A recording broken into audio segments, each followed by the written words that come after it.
All right, thank you for staying with Daybreak. Let's see what you're saying here. Kiprono Abraham Kogo says, the only amendment to our constitution that I can support is which can bar all the current politicians from vying for various positions. We should have people who can implement our constitution fully.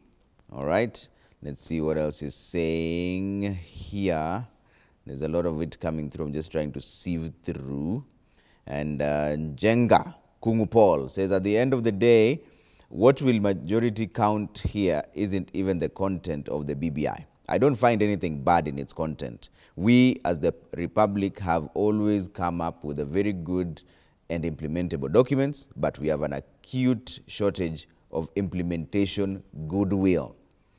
Okay. Rosebud says, every minor detail in the BBI is paramount and matters. We need deep explanations to understand it, to avoid these manipulations and cover-ups we are experiencing now. Okay, then let's see. All right. There's another one here. Paul Davies says, the president should focus more on health because of the times we are in.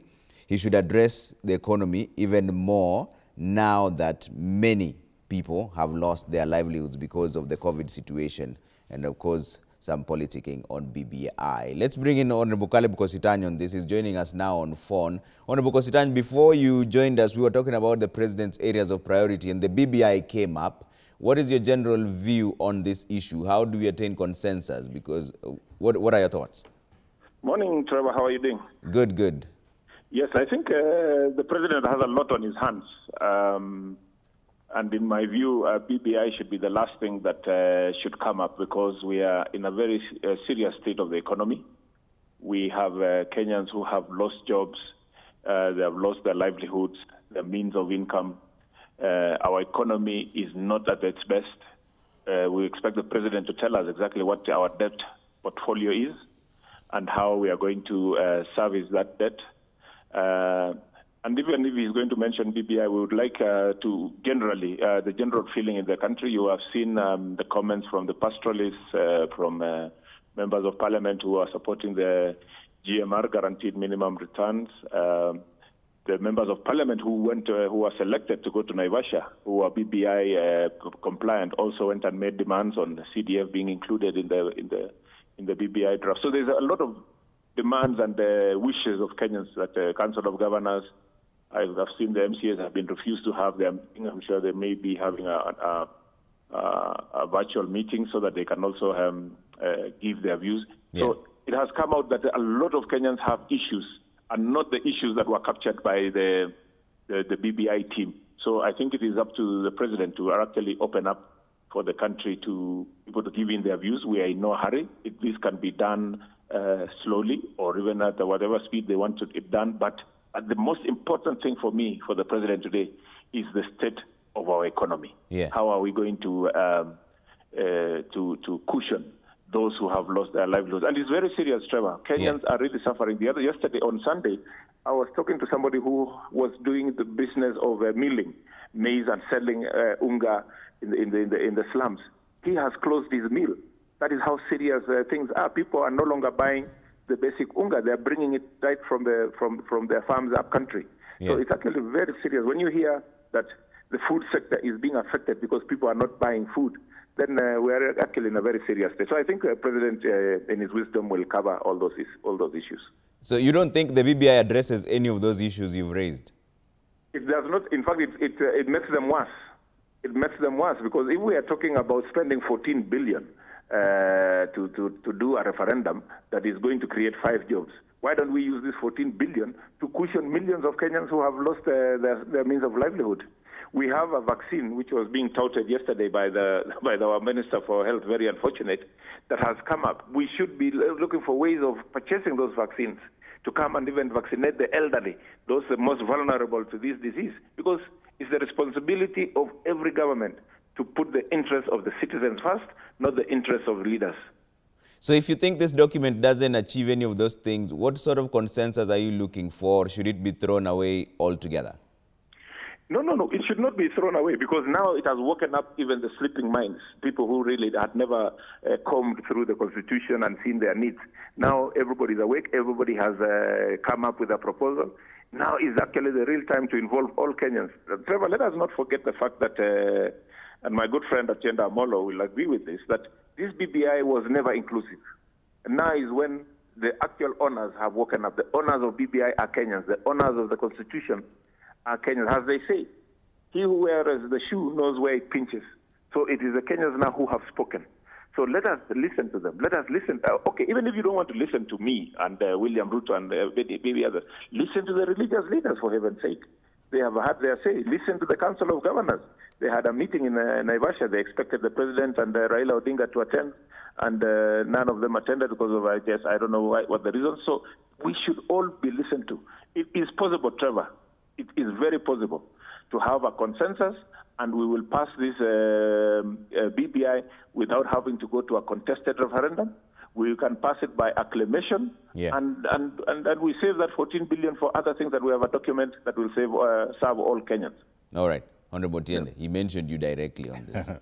You know, Caleb Kositani is my friend. He's a good man in the wrong place. Sometimes I don't know how to deal with him. Because you can see that he's speaking from both sides of his mouth. On the one hand, first he says that there's so much to be done, so people should be listened to so that the document is corrected, and then we go to an uncontested referendum. Then on the other hand, he says, this document is just creating 5 jobs. Why should we spend 14 billion to create 5 jobs? So he's speaking from both sides of his mouth, and that demonstrates the difficulty that him and his friends find themselves in. You know, and I sympathize with them. You know, first, Trevor, you cannot make a simplistic statement and say that BBI is creating 5 jobs and to cost 14 billion. First of all, the 14 billion is nonsense because, I mean, a referendum, a yes and no, even the last referendum did not cost that much, okay? And this is not about 5 jobs. This is about what will make us better as a country. Secondly, you must know, and we could digest any of these views. You know, we can digest the views of MCAs and ask the simple question that from what you have right now and what BBI proposes, which is better? Because if you reject it, you remain with what you have right now. For example, MCAs have always wanted creation of a ward development fund. BBI gives them that and gives them 5%. If they reject them, what would they remain with? Right now, for the counties, including governors, BBI is improving the allocation from 15% to 35%. If you reject it, you remain at 15%. The BBI proposes that their monies allocated must be submitted immediately, and that has been a crippling effect for the counties, because sometimes some of them get their allocations even 4 months after the financial year. If you don't adopt it, what are you left with? Even for the MCAs, the BBI is trying to save them from a provision we have in this constitution that stops them from running for member of parliament. So before you come to issues of the stomach, of people saying, oh, we want a car allowance, as I saw some of them saying, you know, we want assurance that we will get this. Issues of the stomach cannot be constitutionalized. Even if we were to go there, even we as members of parliament, we recently passed some legislation about pension that will be paid 100,000. The president rejected it, which I think is okay. We would be starting to say that now we want in BBI that pension. You know, we must stick to issues of principle. Now, if you stick to issues of principle, you must ask yourself, we have spent, the handshake was in February 2018. Let's go back in history. We had elections in August. We contested it, and it was only until October that the determination was made. We boycotted it. By 30th January, we had sworn in our president. And for all intents and purposes, we had 2 countries in Kenya. And we were headed in a very delicate and dangerous direction. His Excellency, the President, and the Right Honorable Prime Minister decided that Kenya was bigger, and they had the handshake. That was in February. Shortly thereafter, the BBI team was constituted. Now, if you look from February to now in 2020, you are counting almost 3 years. In a cycle of 5 years. If anybody comes and tells you, as my friend Kositani is saying, we are in no hurry, then what are they saying? That we should remain where we were as of 30th January, so we go to the next election with that kind of situation with a repeat. Then that is somebody who does not mean well for this country. That is why I keep saying that even for all these people he's mentioned, the governors, MCAs, you know, MPs and all, there are some who mean well, who want minimal things to be adjusted, but there are some who want to create things to derail, like what he just mentioned, and I saw my colleagues mentioning it, the guaranteed minimum return on agricultural product. First of all, what on earth is that? Agricultural products is everything, including what my grandmother used to grow at the back of her house. It's an agricultural product. Yeah. Who will guarantee you a minimum return on it? Minimum from whom? So those are issues that are meant to derail. Now, I agree with my friend Caleb Kositani when he says the economy is a big issue. Yeah. I disagree when he says BBI has nothing to do with it. Why is the economy a big issue? Now, we've been hit by COVID. Yeah. But even before COVID, the biggest thing that has hit our economy is corruption. Without corruption, the effects of COVID would have been 30 to 40% what it is right now. Yeah. The BBI tries to address those issues of corruption and integrity. And therefore, it has everything to do with the economy. And overall, therefore, all these issues are intertwined in terms of national values in Article 10 and in terms of the President's address in Article 132. Okay. Dr. Diambo, if you're still with us there, I want to hear you. Yes, go ahead. To add to that, I respect Kositony. Honorable Kositony is a respectable man, but I choose to disagree with him when he's looking at BBI in terms of just 5 jobs. In other words, I would like Kositony to tell Kenyans what does he refer to as jobs.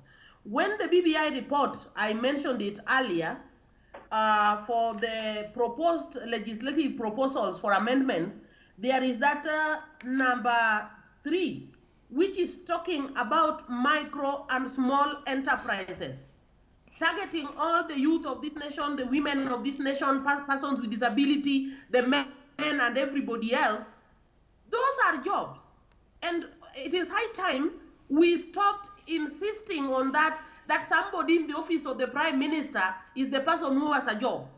The person who is working on some cottage industry at the backyard of their house and producing some shoes that can be sold, that person has a job. And this is the kind of mentality that I require and I request all the youth of Kenya to shun. Not all of us have to be prime ministers. And if you look at Ethiopia, our neighbor here, a nation that has been nowhere, but because of the promotion of these small and micro enterprises and what we translate into cottage industries, then Ethiopia is now doing very well. And so when we are talking about jobs, I am requesting honorable members of this republic to acknowledge that our young people and everybody else has some special skill that they can use from wherever they are. And if our government or this document is proposing that the government sets aside money to empower these people to start their own jobs, I would vote for that 10 times. Number 2, that county development county ward development fund. Yeah. What we would like to see in those counties are those ward administrators creating what I call value addition activities that can absorb our youth and our women and everybody else. Those are jobs. And therefore, when we are talking about the issue of BBI, let us detangle it from those who are only seeing the position of the Prime Minister as the only job that we are talking about. We are talking about jobs at the grassroots, jobs that can bring food on our people's table. And even when we are talking about this economy, if people have money and they don't even have food to buy, then that is a hungry nation. It is not going anywhere. So my take is we are not going to waste the 2.5 years that have been spent in this process of the BBI.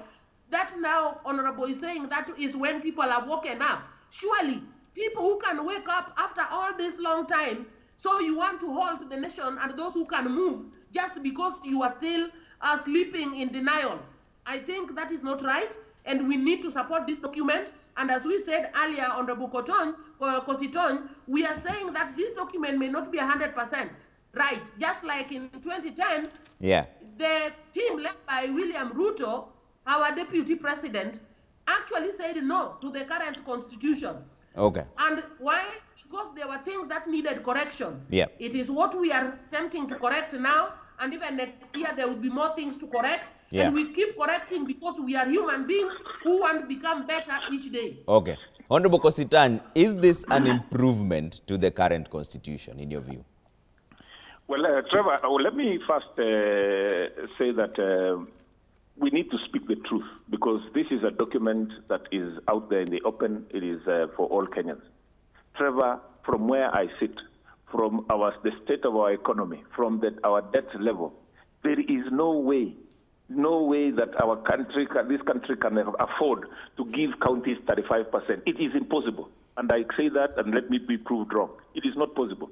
If we are struggling now to give the 15% and 16, or is it 16, 15 or 16%, how will we afford to give 35%? Unless we are giving 35%, and we are giving it with responsibilities. We are going to give every county 35%, and then we tell you, okay, pay all the teachers in your county, pay all the policemen, or we are going to devolve more functions. So really, you will not be getting that 35%.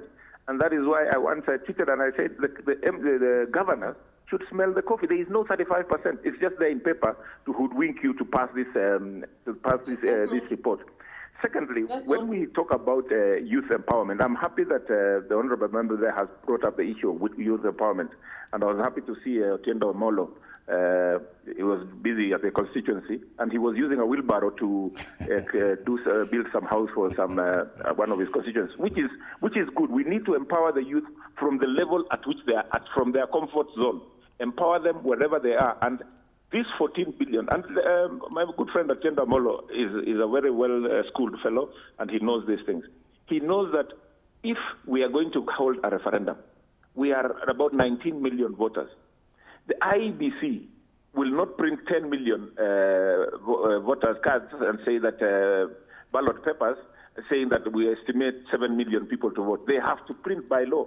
They have to print 19.2 million ballot papers.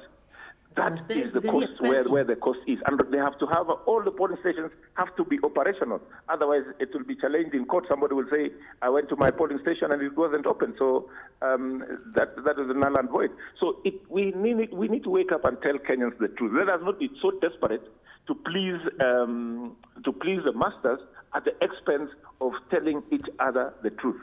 We actually have an issue with this constitution. It needs improvement, yes, but where we are now, we have more serious issues that we need to, and even then, if we have to, then we have to open up this document for amendments and for other new inclusions, so that we have everybody on board. And the key thing here, Trevor, is a non-contested referendum. Even if we don't finish within 2021, we can finish it in January 2022 and go for the elections.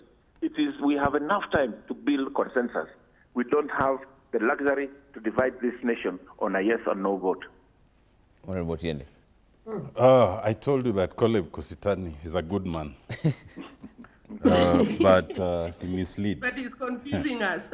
First of all, let me start with the last point he's making. Yeah. And he's just let the cat out of the bag, that there is no hurry. Even if it means we go to the 2022 elections under the current constitution, then we amend it after, it is okay. You know, that is the whole point why the DP and his team are opposed to this process.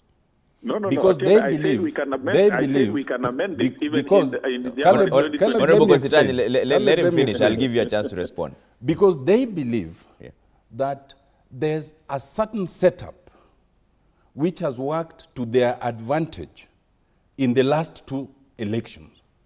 And now that President Uhuru Kenyatta is not running, the DP and his team believe that it will work in his favor in 2022. And, you know, just like they say that if it works, you don't fix it. So their view is that don't fix anything, because if you fix it, it might not work. That is the problem.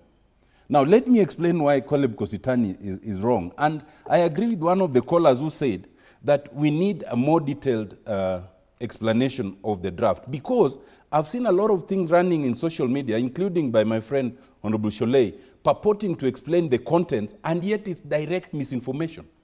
And I think I want to encourage you, Trevor, to be bringing, like my friend Caleb, not on phone, but to come here so that we discuss this, you know, in detail, face to face, I have the constitution here, I have the draft here. So some of these things that he says, he points out. Let me just disabuse members, viewers of the three things he has spoken about. Yeah. First of all, the cost. He earlier said that the referendum would cost about 14 million. And now he explains that it's because the IBC has to print at least 19 million ballot papers. Let us assume he's right. Only yesterday, you saw Chebukati explaining that if ballot papers are printed locally, they cost as little as 30 shillings. And he gave the example of Kibra. Yeah. A ballot paper only costing 30 shillings. Assuming, therefore, you're printing 19 million ballot papers at 30 shillings, because for a referendum, it's just yes or no. There's nothing much to it. That's only 57 million shillings. So even if you say 19 million times 30 shillings, where do you get the 14 billion from? You see? Secondly, look at the issue of the 35% to the counties. Now, they have always supported, the DP, and his team have always supported the idea of more money to the counties. Yeah. But I want to remind you of something. By 2014, 2015, when the governors started raising the issue of how much money they were getting, and I was ombudsman then, I can tell you, the Jubilee government, of which the DP was the deputy, and Honorable Caleb Kositanyi is a very proud member, told the country that as a matter of fact, and that was around the Okoa Kenya initiative, as a matter of fact, what the government was already releasing to the counties was 40%, not even the 15% that is required by the Constitution. The only thing is, they were not releasing 40% of what was the budget then. Yeah. They were releasing of the last audited account. And at that time, the audited accounts were almost 7 years or 6 years in arrears. So they were saying they were releasing 40% of what was there then. Why would a proud member of Jubilee now come and tell us that what the government said then is impossible to achieve? To tell you the truth, the number of functions that have been devolved to county government are so many and so fundamental that even the 35% would probably not be enough. Yeah. If you take the issue of just health, for example, then you take the issue of roads, then you take the issues of agriculture. These are fundamental issues. The only reason one would say that we cannot afford it is because of corruption. One corruption scandal, if you take, Aror Kimarwer, you are talking of 61 billion. Now, if you look at that, one scandal alone, if you avoided it, you would actually give the counties more than 40%. And lastly, he talks of youth empowerment. Yeah. You do not empower the youth by giving them wheelbarrows. But he said you're using the wheelbarrow to help people build in your constituency. I don't donate the wheelbarrows. These are people who already have wheelbarrows. And I don't go to donate to them. We use them when we are constructing for the widows, which I construct at my own cost. If I was to have, I made this example. If you just took the amount of money that was lost in Aror Kimwarer, the 61 billion, and you divided it by the cost of a wheelbarrow, which is 5,000, I think my calculation was coming to about 12.5 million wheelbarrows. 12.5 million wheelbarrows, if you distributed them in Nairobi, you would not even have space for cars to drive on. That is how serious it is. Caleb Kositanyi, I want you to respond to this before I bring in Dr. Odhiambo. Kositanyi? Trevor, the biggest problem when you tell a lie until you believe it yourself is what my good friend Atienda Molo is suffering from. As we speak, the talk about loss of money in Kimwarer and Aror is just talk. Not a single person is in court. The contract is, you remember the president commissioned a team to look into the contracts and all of Kimwarer? Yeah. They recommended that the contract be cancelled. To date, Trevor, no contract has been cancelled. Kimwarer and Aror contracts are still on. They are still valid, and the dams will be constructed because no money was lost. That is a fact. The issue of 35%. If Tenda Molo, and it's good he has all the history of how we have come as a country, the amount of money we have borrowed since then, if we are going to say we're giving 35% to the counties, then we are saying we're not going to be servicing our debts as a nation. and we will go into the black books of the World Bank and our international lenders. We really need to speak the truth. These documents should say, counties, really, we are struggling with even giving you 15%. This is what we have. What is wrong with telling us each other the truth? Because 35% is not there. Even now, we are not able to meet the 16%. As he said earlier, the counties are, even in our little CDF, which we get 137 million per constituency.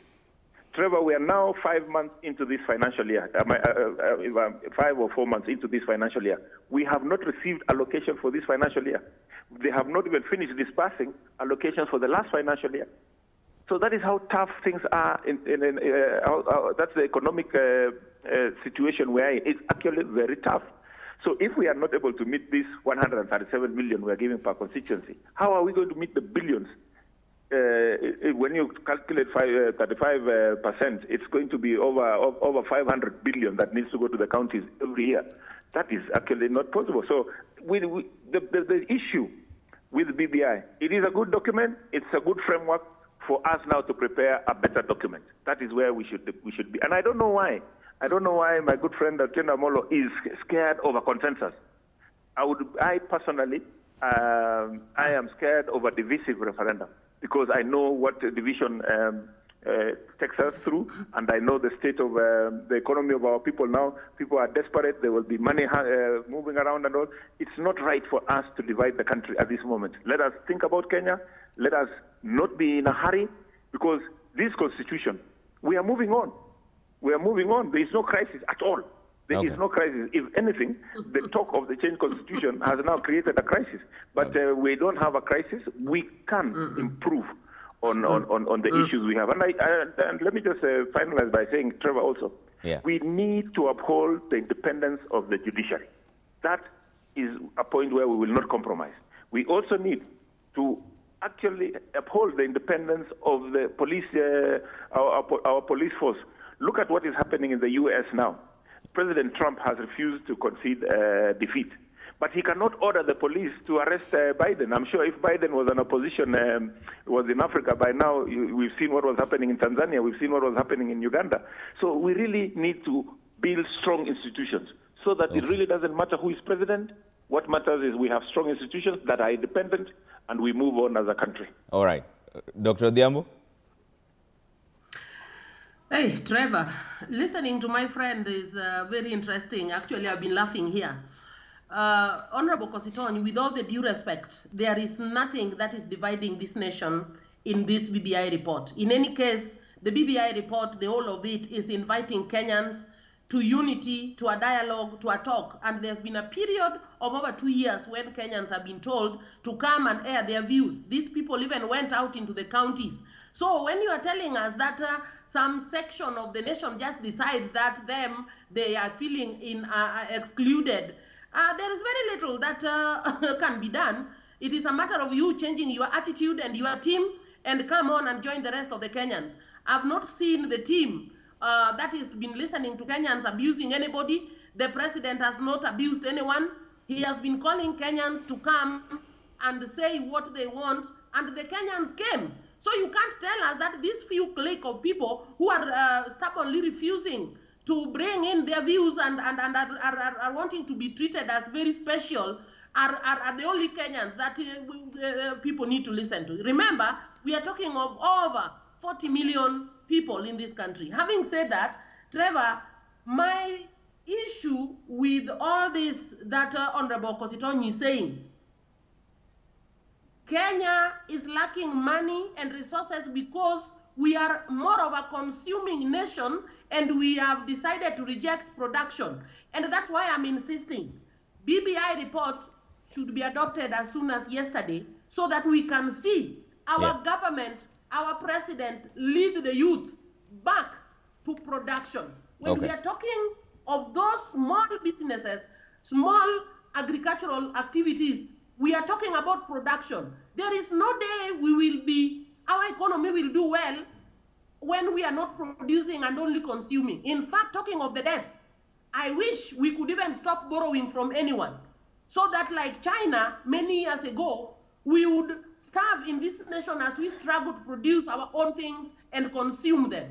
I want to rally Kenyans behind the call of President Uhuru Kenyatta that buy what is Kenyan, produce what is Kenyan, use what is Kenyan. This is the only way we can be assured of stability of economy. So when we are talking about leaving money in the national government just to service debts, debts which are not helping us, I would rather, if we borrow those debts, let them go to the counties and let the members of the county also pay for things that they have also used. All right. In fact, the underlying bottom principle here is whatever little the government has, we want 35% of it to the counties, not at the national government to be stolen in the name of a road dam. He's telling us that a road dam contract is still intact. Why is the building not going on after all this time? What is not happening?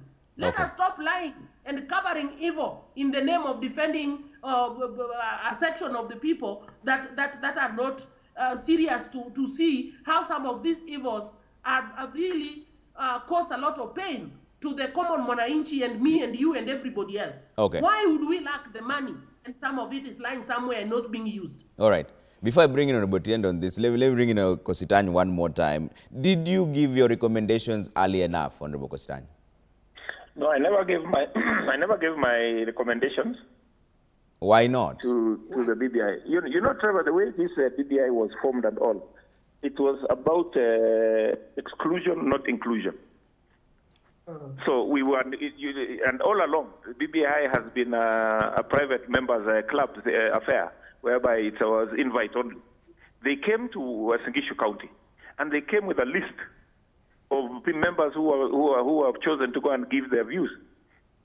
Myself, my governor, and all the elected members of parliament from Singishu County, not a single one, attended to give their views on BBI. Then they came and held it in an exclusive hotel where the common mwananchi will not get there, unlike the 2010 constitution, whereby we have a big hall in the town hall open to the public, and that is where people were giving their views. So I didn't give my views because I was not provided with the environment to do so, Trevor. And that is why now we have come up. We said, hey, we also have these views. And to put the record straight, Trevor, I had my good friend Otienda Molo mentioning the deputy president. This is not about the deputy president. This is about Kenya. And that is where they get it wrong. And that is why many people feel that this BBI thing is about 2022, because there's a lot of secrecy. Why would anyone refuse to listen to the views of pastoralists and say, now we are only going to change commas and a few footstops here and there and some wordings? The church leaders have spoken, and they said they spoke in 2010. They were not captured.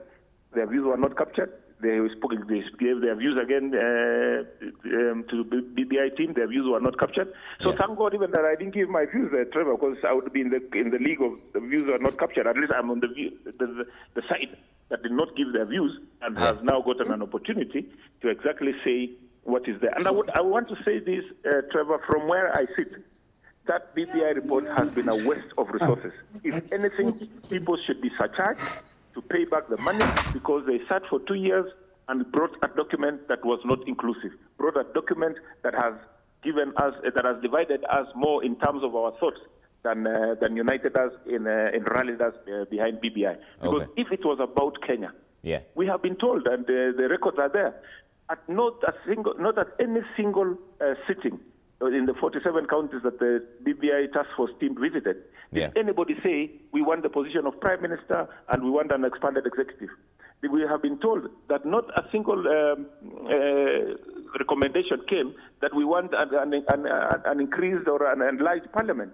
Well, because no, the Kenyans don't want that. We are for the Punguza Muzigo initiative. We want a system that we will add resources instead of adding positions, so that we can serve our people better. So I think we need to improve this document, and we can, and people should listen to each other. Let us talk to each other, and let us not talk at each other. So what is the one fundamental thing you'd like to see changed in this document?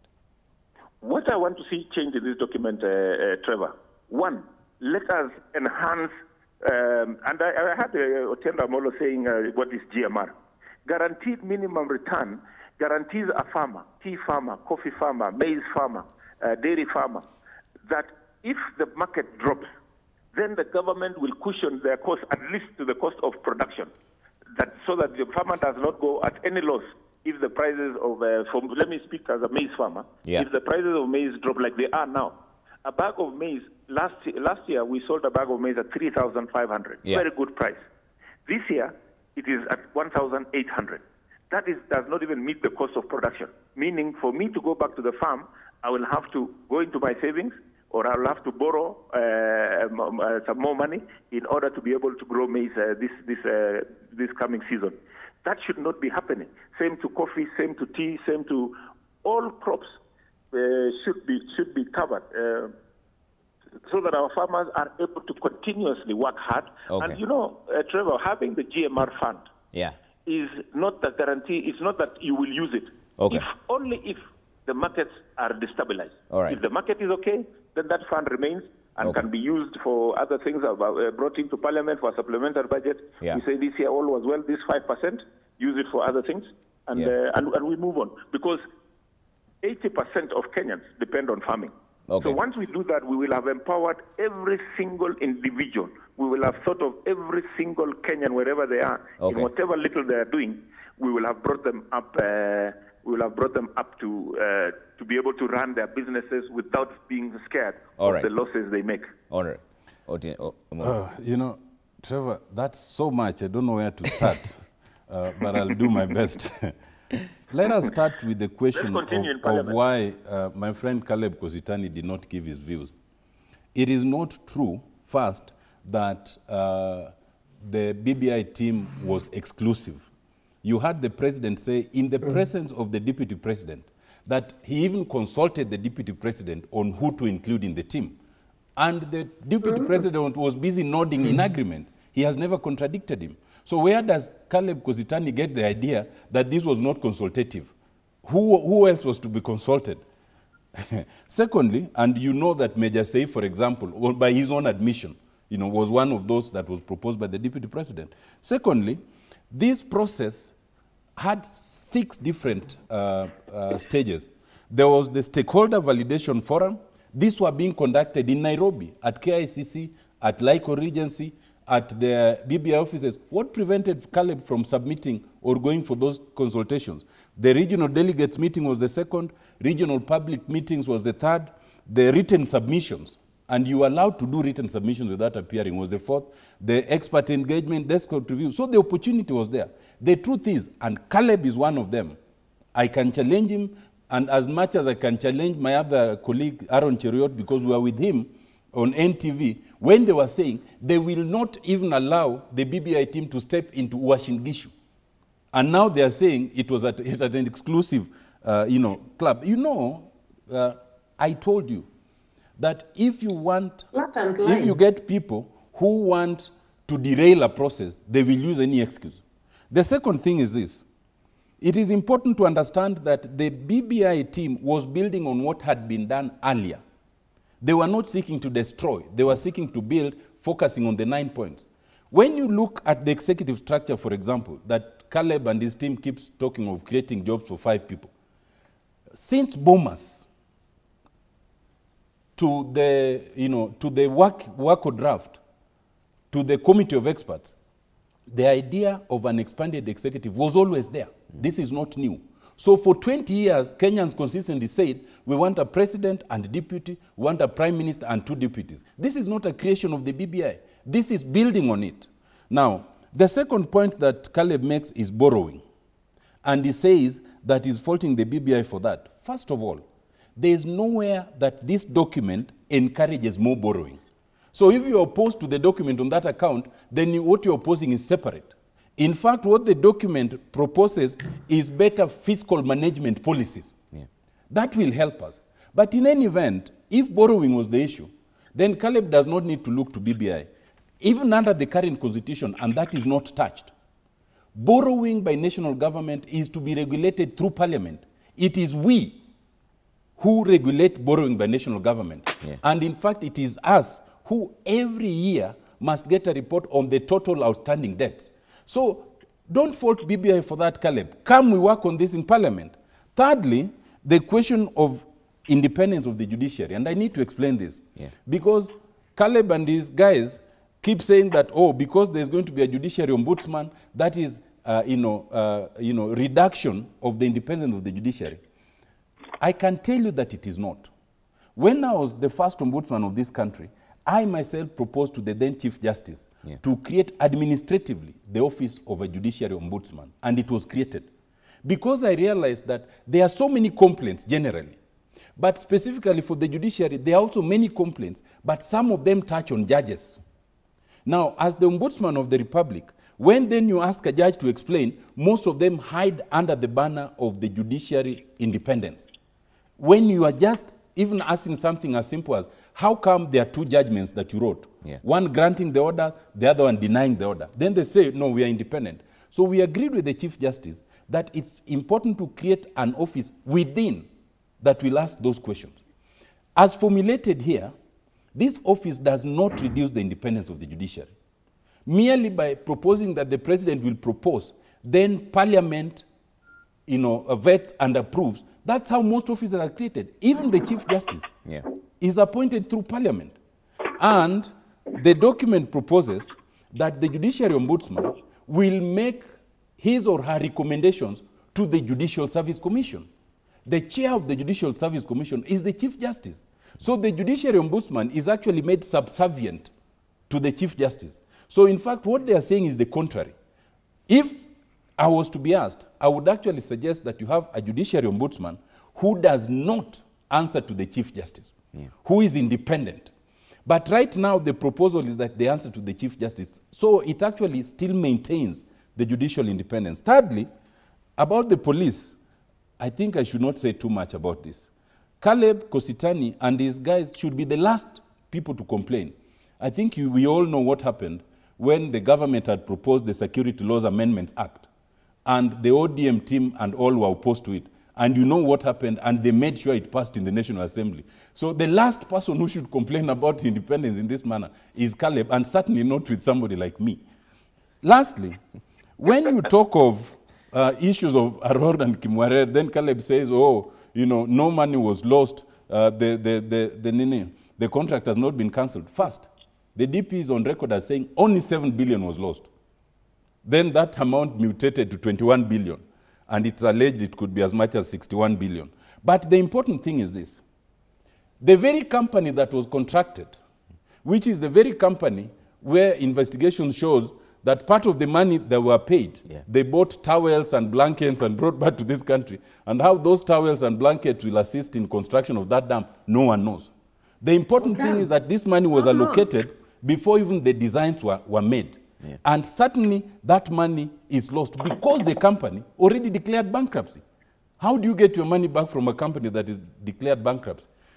If we were to work with the spirit of the BBI and the amendments, then Caleb, your issue would be resolved because all those who are involved in Aurora and Kimware right now would actually be in. And lastly, Caleb just told us that the government cannot give counties 35% because the government has no money.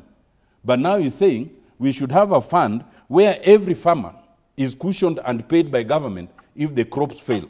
And this should cover all crops, say maize. Who does not grow maize in this country? Even if you grow maize on a quarter of an acre, you are a maize grower. And so if it fails, who will and who will not be compensated? And if we don't have money, where will we get all this? The summary is this, Trevor. You know, Caleb Kositany is a good man, but is an example of the first category I told you, that they would like to fault this document just for the sake of derailing it, not for the sake of improving it.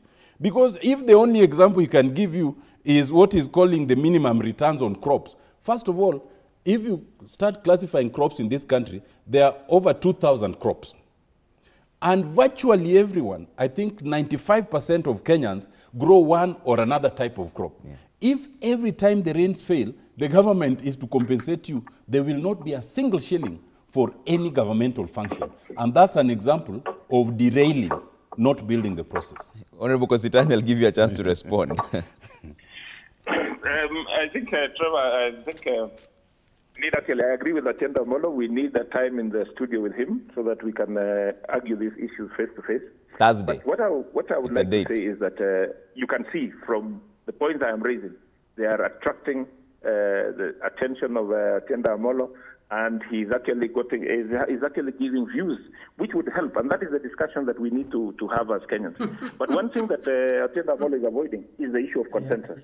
That yes, we can have a non-contested referendum and save this country the time and the money that would have gone into printing of ballot papers and all. And I really want to say that we have no issue on trying to derail this process. We will support it, but it has to be inclusive. Let us have each and every Kenyan on board. And Trevor, let us argue with facts, because I represent the people of Soy. If I grow maize in quarter of an acre, and somebody is growing maize on 1,000 acres, the risks are different. So the GMR will cover everybody based on their risk exposure. So Otiende Amollo should be in the right place to say that we need to support the farmer in Siaya, same way as we support the farmer in Eldoret, in Nandi, in Kajiado, in Trans Nzoia, because as we know, Uasin Gishu, Nandi, and the Trans Nzoia counties are known as the breadbasket of this republic. If those people go down, then we will be a very hungry nation. So it's very important that as a country we focus on our food security more than anything else, and all other things, positions and all, can always come in later, but our food security should be our priority. Okay. Dr. Diambo, as we wind up on this conversation. Trevor, listening to my friend Caleb Kositony leaves me very disappointed, because he's twisting and going round words. When he is claiming that the process of collecting views and even validation was exclusive, and even him is claiming that these people went to some posh hotel in Uasin Gishu. At his level, he cannot tell us that he was not able to get and access that hotel. So, Bwana Kositony, to be honest, let us stop telling Kenyans well-calculated dry lies that do not make sense. At least right from Nairobi, where these people started from at KICC, you had access. KICC is just next to Parliament, and some of us, the MPs, are actually housed there. You could have represented, because if the ordinary mwananchi from Soy was not able to come, you were able to come and represent their views, having collected them. And let us not run away from the reality. The reality is that 35% that you are refusing, that should not go to the counties or to the wards. Now that agriculture is devolved, what if what you are suggesting goes to the counties to be implemented from there? Those are the kind of improvements and suggestions that will help us. But just claiming that we need to buy more time for consensus for people who are not willing, I think there is a time for everything. The Bible says there is a time for everything. There was a time that was dedicated for these consultations and these views to be given, and now it is a time to pass them over to something else and we move on. So we cannot mark time at the same point forever just because we are waiting for a few who are consciously refusing that no matter what it is, we are not going to cooperate, and we will keep saying that Kenya is divided. The division is within the minds of Kina Kositony. Please, Kositony, come home. Uasin Gishu is Kenya. Rift Valley, the whole of it is Kenya. Yeah. Just like Coast, like Nyanza, and everywhere. We need unity of purpose in this country. Okay. As a last statement that I want to make. Yes. To the women in Nandi, the women in Lake Victoria, the women at the coast and the Mount Kenya region, and even Nairobi. This document is opening for us more opportunities, and we should support it. Let nobody cheat you that it is enough just to have one Pamela who is a women representative from Migori County to the National Assembly, then that is enough. We want more women all over the place. Okay. And that is what we think should be supported in this document. All right. Thank you very much. Thank you so much. All right, let me bring in Honorable Kositany for closing remarks on this. Well, thank you, Trevor. I think as my good friend Dr. Pamela said there, yeah. We had access, of course, to the hall, but we were never invited. And the invitation, actually, this was a government project. It was not a people-driven process. The invitation was being done by the county commissioner, who selected the few who would go and give recommendations that were favorable to what the targeted result was. So it is not that we didn't have access. It is because it was by invitation and we were not invited, and we are not used to get crashing where we have not been invited. So I think we want an all-inclusive document, and please rethink and go and focus that yes, and I want to hear you pronounce the word consensus. Why is it so difficult for you, the two of you, to pronounce that yes, we can have a non-contested referendum? That is the key word. Thank you, Trevor. All right. Otieno.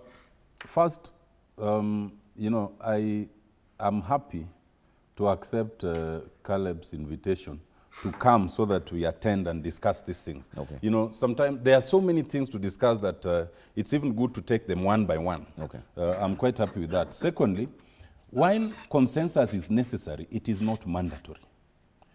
And it must be contemplated, and I can repeat here, as I said earlier, Caleb, there can be nothing like a non-contested referendum, because under the Constitution, there's no way you can decree that let no one vote no to this document. All you can do is try to encourage consensus. Yeah. And while I think consensus is a good thing, we must be alive to the fact that we've had 3 years to build that consensus. We've had 3 years to give those views. Giving views is a freedom. You can choose to give or not. It's like the freedom of movement. Right now, it's 8 a.m., and you are free to move from the studio here to town. Yeah. If you choose not to move, and it strikes 10 p.m., and the curfew comes in, you can't now insist that because I have the freedom to move, I must move. You must be acutely aware that the freedoms must be exercised within the parameters. Yeah. And therefore, right now, you cannot start introducing fundamental issues of principle that should have been introduced earlier at the collection of views stage, which took 1.5 years, that should have been tested against other views, that then would have gone through the process of validation and then drafting. What you can introduce now, and within the short time that we have, are issues of clerical errors, issues of adjustment for clarity, issues of legal and constitutional consistency that improves the document. You can't start introducing fundamental issues like, do we need a prime minister or not? We've had that for 3 years, and before that for 20 years. You know, so in essence, what we must agree on is that time is of essence. We do not have the luxury of time, as Honorable Kositani and others are suggesting. We must endeavor to, to create consensus within the little parameters of what can be adjusted without going to the issues of principle, just legally and technically. All right. Honorable Tienda Molo, thank you so much for coming through. Member of Parliament for Ariada and Ombudsman Emeritus, Dr. Pamela Odhiambo, Women Rep Migori. Earlier on, Dr. Alfred Mutua was with us. Governor Machakos, also he had to leave. And Honorable Caleb Kositany, Member of Parliament for Soi. Thank you so much for having this discussion with us. We'll see what the President says, and definitely we'll break this down more in the coming days. Let's see what you're saying real quick before I take a break here. Let's bring them up on studio, and it's Teach, I believe that was the first one that we're bringing up. Let's bring it up again and see what they're saying and bring up the feedback. Use the hashtag Daybreak at Trevor Mbija at Citizen TV Kenya, and we're speaking about what you think the priorities should be. Let's see. Moses Nzuki says, why does Otiende Amolo think constitutional amendments should be done this time? We are facing direct challenges as a country, which can be solved without incurring expenses of BBI thing. Conceding defeat to presidential elections does not need a BBI. You want to respond to that really quick? Well, clearly he was not here as of January to March 2018. If he was, he would know that we need those amendments. All right, that's a quick response there. Let's see.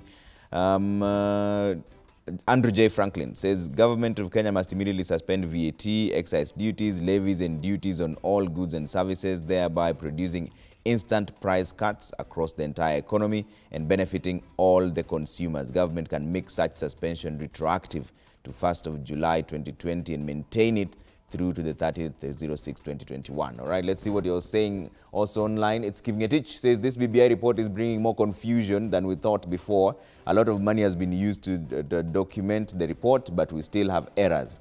It is all a well-calculated move to swindle public money, cause I can't understand, honestly.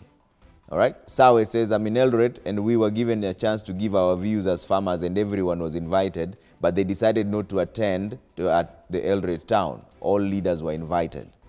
Okay. Tarus says it's not about money to do referendum, it's about goodwill. After amending it, if we can't even obey the available laws, what is it that makes us think we will follow what you want us to pass? All right. Mosenzuki says that that's a question we had asked Otiende earlier on. It is already responded to that. Kiprono Abraham says, are we giving SMEs tax-free period so that the expanded executive can borrow externally? We should have an all-inclusive tax system, which is reasonable and a prudent use of our taxes. Let's stop massaging the egos of our politicians. All right, that's where we have to leave it for now.